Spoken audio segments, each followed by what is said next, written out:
is a gentleman who you know as one of the all-time greats from the Magnolia State. I'm talking Jackson State University. I'm talking about a two-time NBA world champion with the Detroit basketball Pistons and the Los Angeles Lakers. Ladies and gentlemen, he is Coach Lindsey Hunter. Coach, how are you and the family doing these days, sir? We're doing good, James. For asking, how are you doing? I'm blessed. I'm blessed. Thank you so much. NBA Finals 2022. We look over and we see the Boston Celtics, one of the cornerstones of the league. And we also see the Golden State Warriors with Mr. Steph Curry, Klay Thompson, Draymond, and the list goes on. Talk about this series right now. It is Golden State has 3 victories, and closeout games are some of the most challenging. But take us into the mentality of going into a closeout game and what you see so far in this series. Well, you're absolutely right. Closeout games are the toughest games to get over the hump in, and I think Golden State is well aware of that. Me being part of a couple of closeout games, understanding the mentality and the approach you have to have, and there's nothing like a closeout game. Like it seems like the team that you're trying to close out is really playing with the reckless abandon, like they have nothing to lose. So it's just it's such a tough situation to be in. It's a good situation to be in because you have the advantage, but man, is that a tough game to get. And I think Golden State, they realize that they've been through it before. They have the veteran, battle-tested guys. I think that they could get over the hump in a closeout game. But it's going to be tough because they're playing in one of the most hostile environments ever created in the NBA. It's not the old Boston Garden, but the new one is just as hostile. So, but I really have enjoyed watching this finals because the young guys from Boston have really put up a great fight and they have a promising future. And watching, Steph carry his team under ridicule when people, try to discredit some of the things that he's done is really, really a breath of fresh air for everybody to watch. And just to see him materialize right before our eyes, his greatness. I think people take for granted how great he really is. And I think people are really, really seeing how great Steph is and seeing how great of a team that they have. And the legacy of that team will be greater in this league if they can get over the hump with this next game. Coach Hunter, you talked about closeout games in the Garden. When we think about, and you played for the LA Lakers, when we think about Magic Johnson, and he talked about the team being in Boston and somebody pulled the fire alarm. It's 3 a.m. He says, oh, man, that's red. You go into the old Garden, if you will, and when they go into the showers and they cut on the water, it's cold water. You've been in there with the Lakers and you've been in there with the Pistons and among other teams, but take us into the Garden and the mentality. And when you look up in the rafters, you see all of the world championships and you can just feel the fans right on top of you. And sometimes those fans are already there at 5 in the afternoon chanting as you get off the bus to walk into your locker room. Take us into the Garden.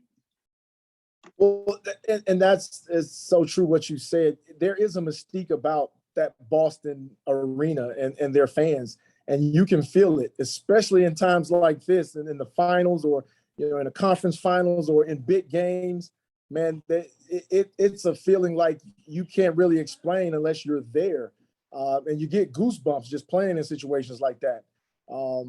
And for Steph and Klay and the Warriors to go in there and to get a game, man, I was watching every minute of that game, and it was like, you couldn't believe what we were watching Steph put on the show that he put on the road in a hostile environment to steal that game, that home court advantage back. And I think they're going to have that same type of approach, that same type of stone coldness to go and get another one in that hostile environment. Steph's particular performance, is it top 5 or top 10? We think about Michael with the 63 points. We know about Zeke going into the Garden. We know about LeBron going in, putting in work. We remember Magic's baby sky hook, Kareem's big time hook, Detroit going in and moving on. I mean, take us into some of those performances and what Steph was able to do. Is that a signature performance, and is that a top 5 performance in the Garden? Absolutely. I can remember watching the Pistons when Isaiah and Joe were battling to get past the Celtics. And it's funny because they show all the highlights, and you remember the highlights when Zeke, they had him on the ropes and they had the lead, and Zeke tried to take the ball out really fast, and Bird intercepted it, threw it to Dennis Johnson for the game-winning layup. And you just watch those type of things happen. You're like, man, that it's something about that Garden that you can never feel like you have the game secured until it's over. They just had that mystique with Larry, and now they have 2 young guys that are leading the charge, and they're just as spectacular. They're going to continue to be. And I think just that performance was, one of one. Like he solidified himself as one of the greatest finals performances ever, and I think the numbers not only show it, but if you sat there and watched it, you were watching something special. I think back when Zeke hurt his ankle against the Lakers, he went off, on one leg, it's so many great performances. Michael against the Lakers, that's I think he put himself in those type of conversations now forever. And people can't sleep on what you were able to do with Detroit, and it was against the Lakers during the finals. Take us into playing at a high level and what it's like when that trophy is on the line, and guys have dreamed about this since for as long as they can remember. And, you look around and you're there, you're in the finals. What's that like to play at a high level? Man, I just remember, and I tell people all the time, you can't understand the type of tension that's in the air unless you've been in it. I mean, every single possession is important. Every moment that you're involved in seems to be more important than it has ever been. You watch different things happen during a game that change the momentum at the snap of a finger. And to be in those moments and to understand how important every single play is, you don't want to leave anything on the court. And I think an example of that was watching those guys go after that loose ball when everybody was on the floor. Everybody was scraping tooth and nail to try to come up with the advantage. And that's what the finals is all about. It's all about leaving everything on the floor, because you never know. You may not ever get back to the finals again. And a lot of times, as young guys get there, they take for granted, oh man, this is how it's going to be. Well, I remember one of my teammates, Eldon Campbell, got to the finals his first year as a Laker, and he never got back until he got with the Pistons like 14 years later. So those type of stories made me, just cherish those times and make sure that, everything I could do and my teammates, everything we could do to make it successful, we tried to do. Those times when you have to rectify the situation and you might have to wait for 365 days, or you may only have to wait for 2 or 3 days, but it may require traveling and changing cities. You look at Zeke taking the ball out. Riley is finally going to get past Boston, and they call a timeout. These different momentum shifts. Can you talk about this? And again, how important it is. And when you go into that hostile environment and the game is on the line, how special it is. I think the team, the special team I was on with Detroit, we loved those type of situations. And we were a team that thrived through adversity. We loved going on the road and having our backs against the wall and feeling like that there was nothing that could stop us regardless to the situation. I remember us playing a game 7 on the road in New Jersey at the time. It wasn't Brooklyn. It was New Jersey against Jason Kidd. And, game 7, it's win or go home or get to the finals. And we went on the road, man, and took that game and got to the finals. And being in those situations, I think it prepares you for that next step. And I think, watching both of these teams in the finals go through what they had to go through, it prepared them for this, and that's why it's so important, I think, for this game 6, for the Warriors to try to conquer it right now, because the Celtics have been through a game 7 on the road and they've won, So those young guys still think that, hey, this is still our series. So but I look very forward to watching this next game because I think it's going to be great. I'm just curious to see how everybody's going to react to a situation like that. Coach, when you get in a situation where you pretty much have watched tape, you pretty much have been through the chess match, you can close your eyes and envision what it's going to look like. Is there anything to talk about when you go back and you pretty much know, hey, this is what we need to do to win? I mean, is there a whole lot of words to be said, or is it more or less, let's go in here and do what we do? What's the mentality and what's the process when it's us against the world and we got to go in here to the Garden? Well, at this point of the season, we know exactly what they're going to do. They know exactly what we're going to do. And it's up to the team that imposes their will is the team that will come out victorious. So at that point, there's nothing to talk about. We know exactly our game plan is set. Their game plan is set. There'll always be minor adjustments, but at that point, it comes down to everybody making a play. And that has to be the mentality. When you're out on the floor, you have to make a play. And if watching the different championships and watching the different unsung heroes come up big in times when a play needed to be made, and we've watched Ray Allen hit a 3 to save Miami's championship hopes against San Antonio. We've watched all those things happen. Big Shot Bob has made hundreds of shots, including a shot to beat us our second run at the championship. But that's what it's about, man. It's about making plays, and you never know when your time is going to be to make a play, but you always have to be ready because, no matter what the situation is, your number may be called, and you have to be ready. Are we watching a dynasty? And talk about Golden State, 6 finals appearances during an 8-year window. There's a gentleman out of Michigan State, Draymond Green. He can push the ball up and make some things happen. And he's a guy who can accept the challenge and go into Boston because the fans are there for him. Talk a little bit about Golden State and what they're able to do and how they fit as a dynasty. Well, I definitely think that a dynasty, just the fact that they've been able to have the success and getting to the finals in, like you said, 6 years, that's tough to do. That's really, really tough to do. And watching them incorporate some of the young pieces that they have a young Jordan Poole. They have a young James Wiseman that, we still have yet to see, who I think is going to be tremendous. I think they still have time to continue to build to this dynasty.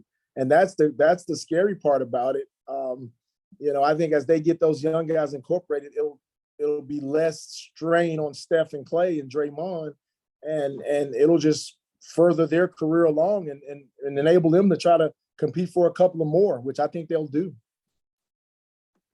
Mr. Wiggins had what many people call the game of his life. I mean, he's always brought his lunch pail, but he was able to shine on that stage. He had the dunk and he played well. Can you talk about Wiggins as a talent when you look at him? And again, he has a lot of tools. Absolutely.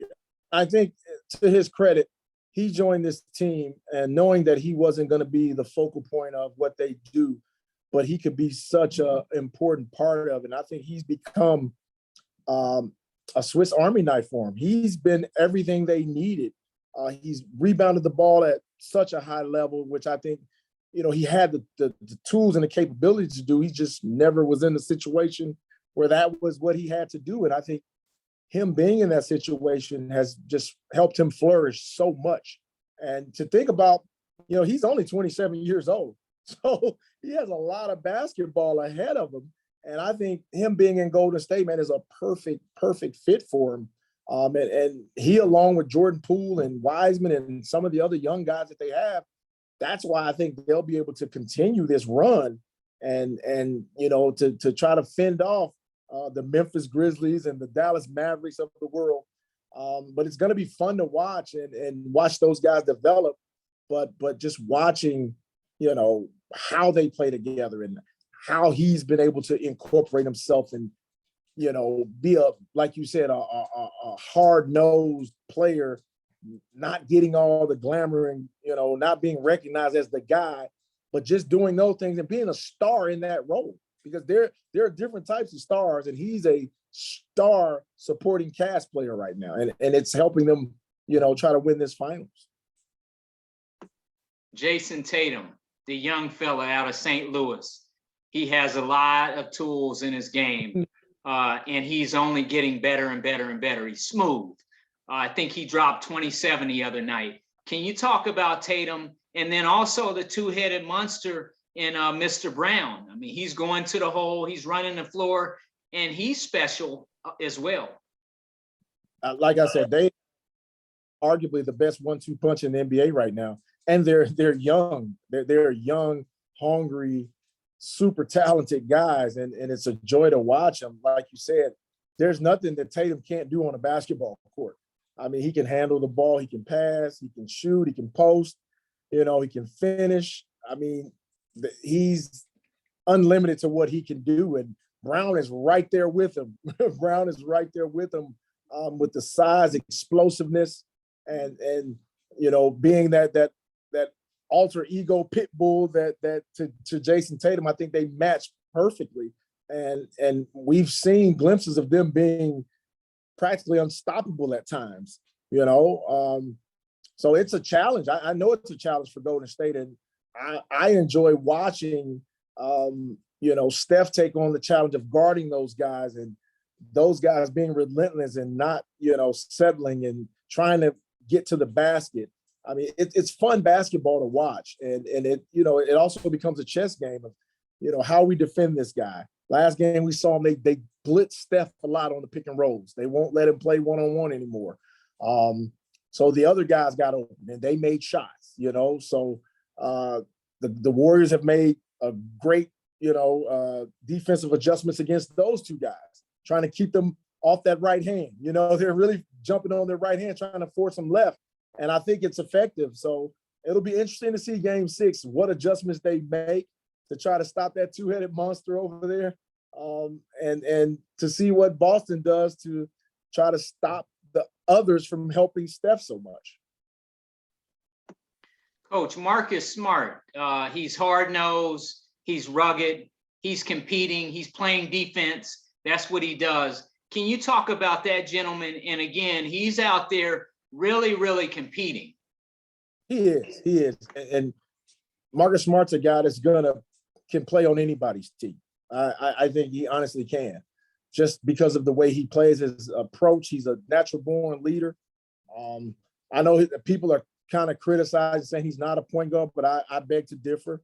I think he's a tremendous point guard. I think,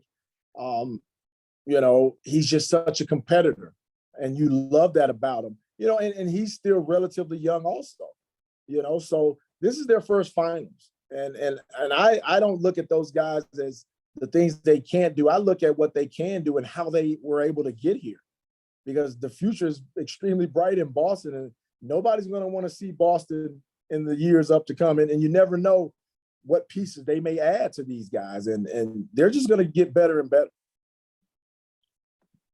Coach, a gentleman I grew up with in Portland, Damon Stoudemire is there. He's on the bench.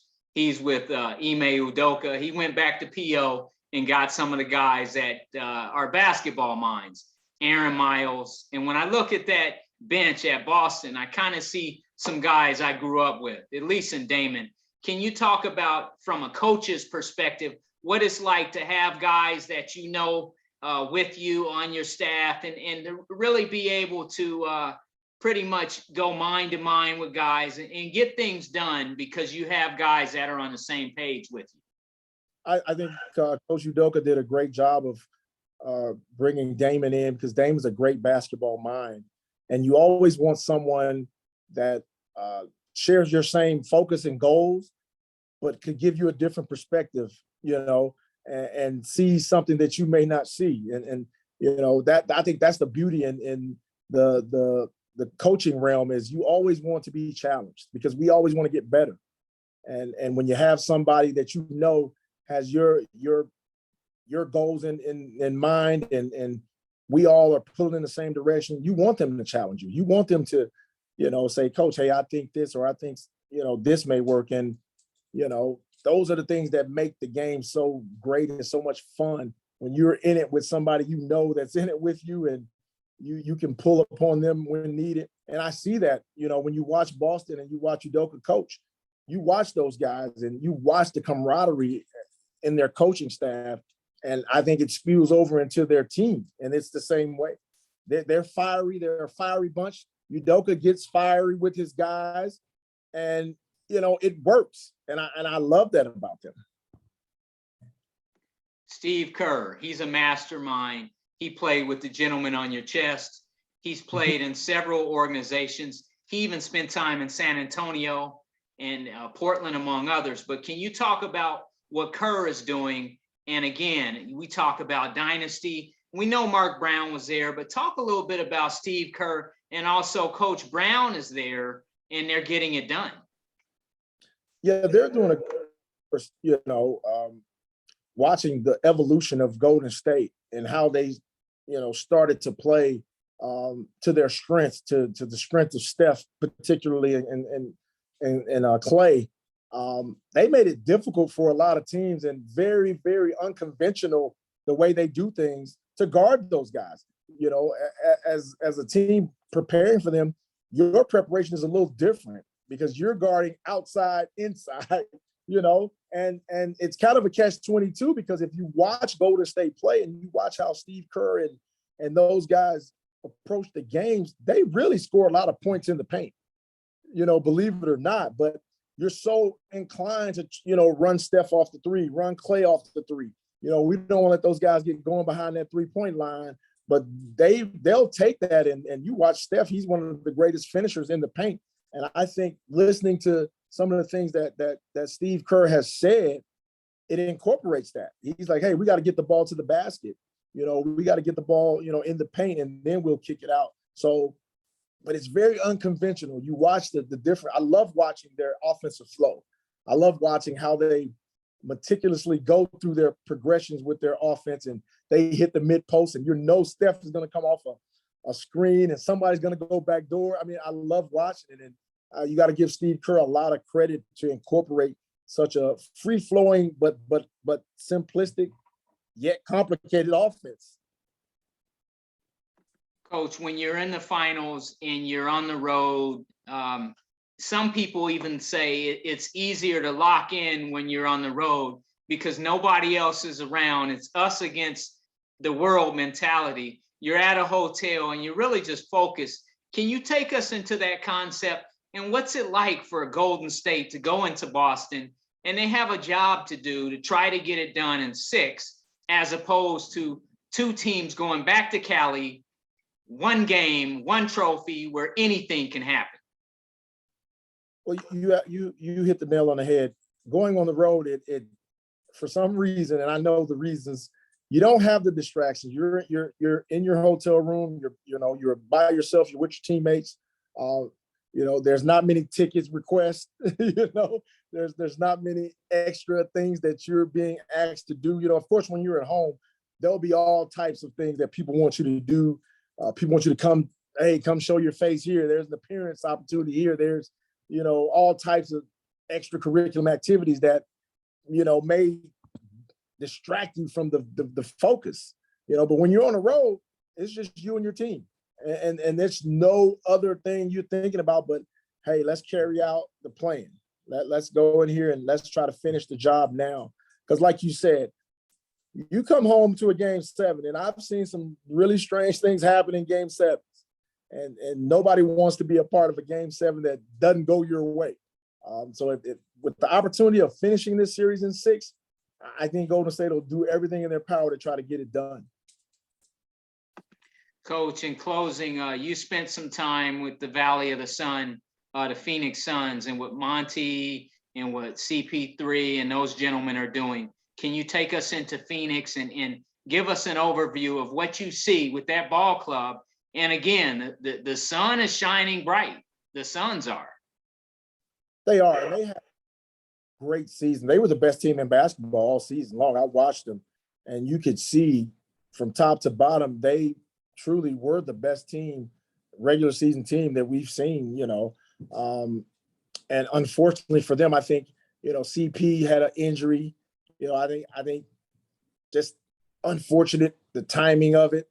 I think Booker, with the hamstring, and it's a long, rigorous season. And I think that's part of the grind of the NBA is, how can I be healthy when the playoffs come?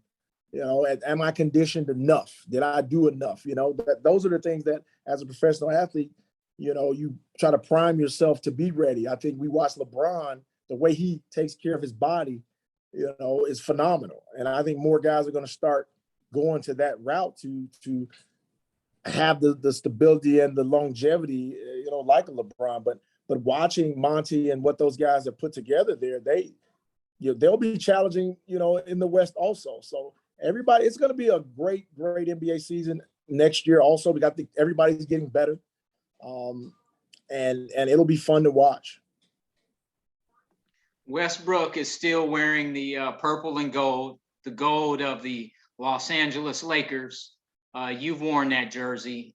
Talk about that gentleman. And again, he's still one of the best, but he's taken a lot of heat. He's a UCLA guy and a local guy.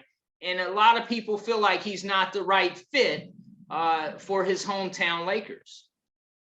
Yeah, he has a lot of heat. I think with his playing style, I think people feel like, he and LeBron kind of get in each other's way, but I think it can work. I really do. I watched LeBron and D Wade make it work, so I really think that they can make it work with those two great players. I just think, some things will have to change. I think some of the dynamics will have to change, but man, there's no reason why, he's one of the greatest point guards to ever play in this league. And you got one of the greatest players in LeBron, and, with Anthony Davis. I think that three-headed monster, if put in the right positions, I think they can get it done. And I look forward to it because I think, Westbrook is the type of guy that takes challenges. And I don't think he wants to back down from, this challenge. Coach, in closing, are there any final comments as we think about the finals? Any predictions? I picked originally Golden State in 6. Are there any final comments, and you want to tie any loose ends and share with the audience anything you want? I picked Golden State in 6 also, but I wouldn't mind seeing a game 7 because I don't want the season to end right away. But I think we all will enjoy it regardless to 6 or 7. I'm going to enjoy it. We've been watching the replays. We've been watching, all of the analytical parts of the game and just studying the different things they do. I'm going to enjoy it. We're watching generational talents on the court right now, and you don't get to see a guy like Steph come through, as often as we think. So I'm going to enjoy it, man. And hopefully we do get a game 7, but if we don't, I'm still going to enjoy game 6 and, and look forward to the season next year. Coach, speaking of next generation's players, you have a gentleman in your family who is one of the best point guards in college basketball and HBCU basketball, playing for Mississippi Valley State. Can you tell us a little bit about Hunter? And again, he's able to handle the ball, score, get the ball to guys, and really just run the show. Yeah. My baby boy, Caleb Hunter. Yeah, he's a tremendous player, man. Um, I think the situation that he's been in the last 2 years, he's been asked to do a lot, but I think that'll change for him. I think, the more talent that he's around, and he's played with talent all through high school. He had 5 Division I players on his high school team, so he's always played with talent. And I think that's what he's looking for to do next. But he's working hard, man, and preparing and just getting ready for the next season. And he's not only a great basketball player, but a great young man, which is I'm more so impressed with that than any other thing. He's growing up to be a really, really good young man. Coach, the finals, do you think about it a lot, or is it something you put away and then this time of year it comes back? Or do you think about it when you walk across your house and you see those rings? I kind of put it away, but when this time of the year comes, it always comes back, and I'll even talk to some of my old teammates about it. We're all watching. Me and Caleb will sit here and watch and talk about. He's a big Steph Curry fan, so we sit here and talk about the different things. And I always highlight how much stronger Steph has gotten over the years, and his endurance and his conditioning. Like that guy, you look at the shoulders on him now compared to when he first came in the league.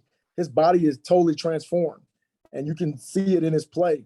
So, those are some of the things that we enjoy talking about, enjoy watching.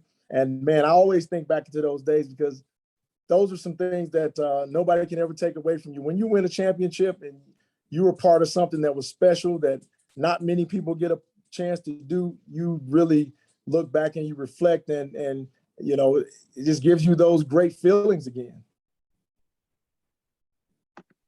Well, folks, there he is. He is a 2-time world champion. His name is Lindsey Hunter. You know him from the Detroit Pistons, the LA Lakers, and you know him from the Magnolia State as one of the greatest players to ever pick up a basketball and make it out of the great state of Mississippi. I'm James Hill. You're watching James Hill Sports. We will be right back.